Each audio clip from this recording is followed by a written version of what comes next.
नमस्कार मित्रांनो, मी गीतेश आनंद असावा, इयत्ता 9वीचा विद्यार्थी. आजचा माझा विषय आहे हिंदूंनो सशक्त व्हा, समर्थ व्हा. हिंदू हा शब्द म्हणताच छाती अभिमानाने फुलली पाहिजे, कारण हिंदू म्हणजे इतिहास घडवणारा व अन्यायासमोर न झुकणारा विचार आहे. मी आज आपल्या समोर उभा आहे कारण हिंदूंना आता सहनशील नव्हे तर सशक्त व समर्थ व्हायची गरज आहे.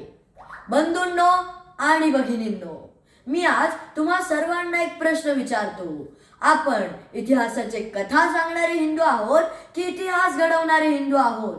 कारण जो समाज भूतकाळाची पूजा करतो तो वर्तमान गमावतो, पण जो समाज भूतकाळातून बळ घेतो तो भविष्य जिंकतो. बंधूंनो, आपला इतिहास फक्त ग्रंथात बंद नाही तर तो आपल्या रक्तात वाहत आहे. पण आज प्रश्न असा आहे की आपण त्या इतिहासाला फक्त वाचत आहोत की त्याचं योग्य तेच आचरण करत आहोत. हिंदुत्व ही केवळ पूजापाठाची संकल्पना नाही, ती संस्कृती आहे, ती शिस्त आहे आणि संघर्षाची तयारी आहे, ती जीवन जगण्याची रीती आहे आणि राष्ट्र घडवण्याची शक्ती आहे. हिंदू म्हणजे केवळ देवाळात जाणे नव्हे तर संकटाच्या काळात ठामपणे उभे राहणे. हिंदू म्हणजे केवळ अन्यायाला पाहून गप्प बसणे नव्हे तर अन्यायाच्या डोळ्यात डोळे घालून सामोरे जाणे होय. सावरकर म्हणत असे, ज्याचा नसा नसात स्वाभिमान वाहतो, जो भीतीलाही भीत नाही, जो दबावाखाली वाकत नाही आणि कठीण काळातही धैर्य सोडत नाही, तोच खरा सशक्त हिंदू. बंधूंनो, सशक्त होणे म्हणजे केवळ शरीराने बलवान होणे नव्हे तर मनाने निर्भय, बुद्धीने जागरूक आणि आचरणाने शिस्तबद्ध होणे.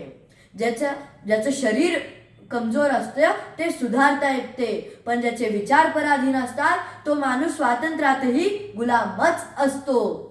मित्रांनो, आपला इतिहास आपल्याला ओढून ओढून सांगतो, जेव्हा हिंदू एकजूट झाले तेव्हा त्यांना कोणतीही सत्ता, कोणतीही ताकद थांबवू शकली नाही. पण जेव्हा आपण आपसातच विभागलो, जातीभेद, मतभेद मध्ये अडकलो, तेव्हा पराभव आपल्या वाट्याला आला आणि तो पराभव आपल्याला स्वीकारावाच लागला.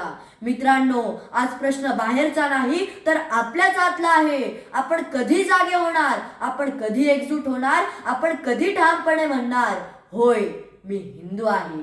आजची गरज आहे संघटन, संघटन आणि संघटन. संघटन म्हणजे आंधळी गर्दी नव्हे, संघटन म्हणजे एक ध्येय, एक दिशा आणि एक आत्मा. शिक्षण जे डोळे उघडते, आत्मविश्वास जो कडा मजबूत करतो. आत्मविश्वास म्हणजे अहंकार नव्हे, आत्मविश्वास म्हणजे स्वतःच्या सामर्थ्यावर असलेला विश्वास.